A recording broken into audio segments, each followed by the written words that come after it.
we both have had Richard Dawkins on the show. Yes.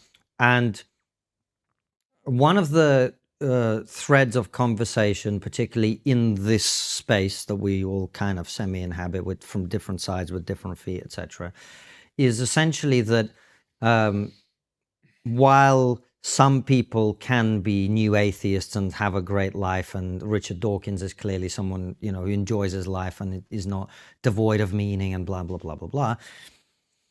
Human beings are a religious animal. And in the absence of actual religion, we will begin to seek others, which is one of the reasons, to put it crudely, our society is so fucked up right now. The death of God is why we are where we are, and it's all your and Richard's fault. Yeah, maybe it is. I mean, look, there's some compelling evidence to show that religious communities, like I saw a study recently that religious communities coped better with the COVID pandemic, for example. And there's evidence to show that people feel more fulfilled. I think even like in their sex life, if they're religious, you know, there's so many reasons why there might be utility in being religious. And I suppose my answer to that is to say, well, of course, because if I don't believe that this is true, I have to account for why it exists. It wouldn't make, if you've got this thing that isn't true and is unambiguously harmful for society, then why the hell would it evolve? Of course it must be doing something, right? And of course the corollary of that is that by murdering God, we sort of, you know, the streets are covered in blood, and people are sort of trying to erect false idols out of the DNA, and they end up with, you know, as you would probably see it, wokeism, as some would see it, you know, Christian nationalism. Sorry, not Christian nationalism, because that's a form of religion, but nationalism, let's say secular nationalism. And that's true, yeah, of course that's the case. Human beings seek transcendence, they seek the divine. My position is that I just don't think this is true. And I don't have much more to say on this apart from asking, what do you want me to do here? And I'm not exactly asking you, because I don't think either of you are religious. I'm not sure. Maybe you're agnostic or Christian. I don't know. But somebody says, well, look, you know, if we remove religion from our society, things go downhill. Okay, what do you want me to do? I don't think this is true. Do I just sort of lie to my children? Do I just bring them up to believe something that I don't think is the case because I think it's going to be beneficial for society? Like, maybe, but what does that look like? You know? And people say, well, why don't you just sort of act as if you're religious? You know? And Jordan Peterson says that people do this all the time. I don't think that's true. I think, sure, you can act like you're religious in the sense that you can go to church on Christmas. Cool, you can sort of, I don't know, take part in your local religious community affairs and stuff. But when it comes to actually having to make an essentially religious sacrifice, like a real sacrifice, if you have to sort of put your life on the line for essentially a religious principle, let's say you were just sort of pretending to be a Christian, you're just acting like a Christian, and suddenly there's a political invasion, a different religion sort of is taking over the country, and they come to you, they hold a gun to your head, and they say that Jesus is not God or I'll shoot you. In that moment, you're not going to pretend to be a Christian for the social utility. You're just going to throw it out immediately. Yeah, but that's right? not what people mean when they say act like you're a Christian. I don't think going to church is actually what they mean either. What they mean, so for example, we hear every time we have a meal here at the studio, we say grace, right? No, I don't think anyone here is religious. Well, no one who eats here is religious.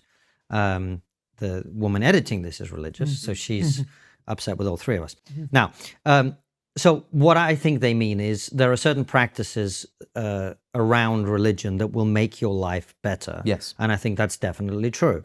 The constant practicing of gratitude, the appreciation of the fact that you're not the center of the universe, the connection with the transcendent or the divine, the recognition that other people are as equal and equally important in the world as you are, the serving of others.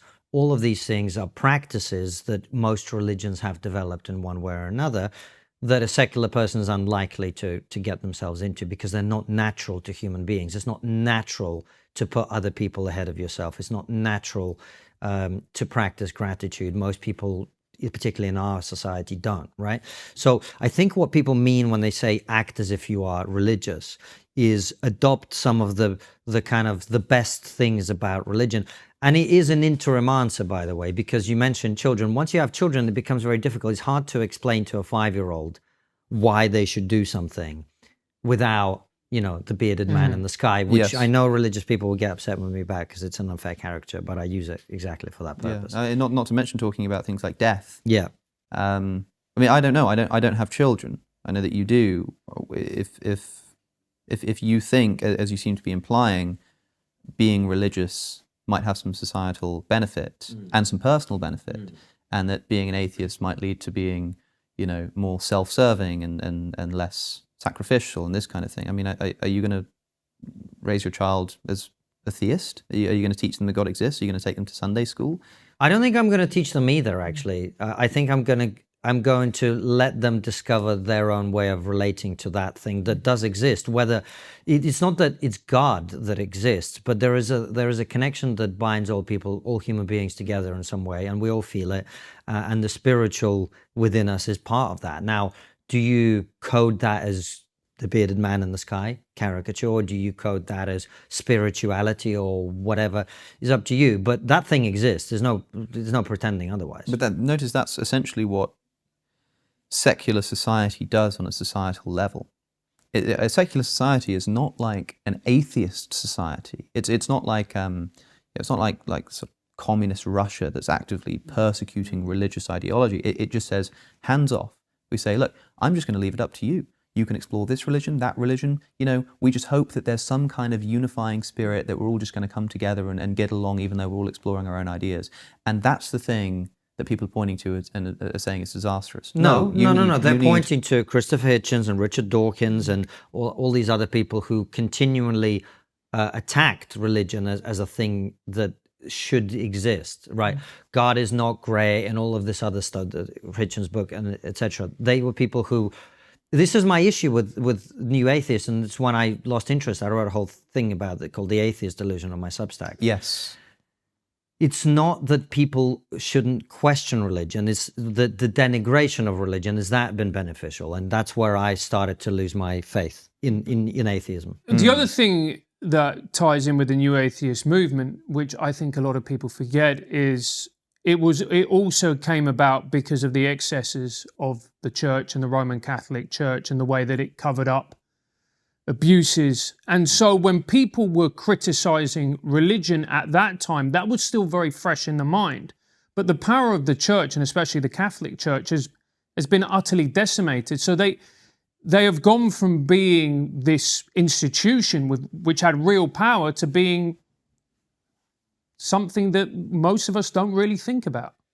That's true. I mean, new atheism is traditionally thought of as springing up in the wake of 9/11, and you can imagine. I mean, it's difficult to imagine. I can't remember a time before 9/11.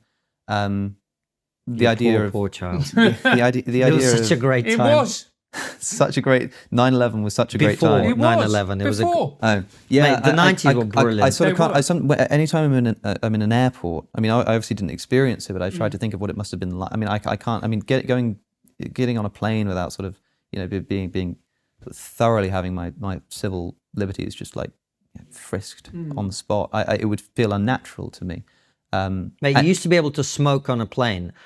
Within my lifetime, I used to smoke on a plane. I remember this. I don't smoke anymore, but it was still great. And when I was a kid, I remember flying. I mean, admittedly, this was the Soviet Union, so it was a different environment. But flying from Uzbekistan to Moscow, there were no seats left on the plane. So they were, oh yeah, just come in the cockpit.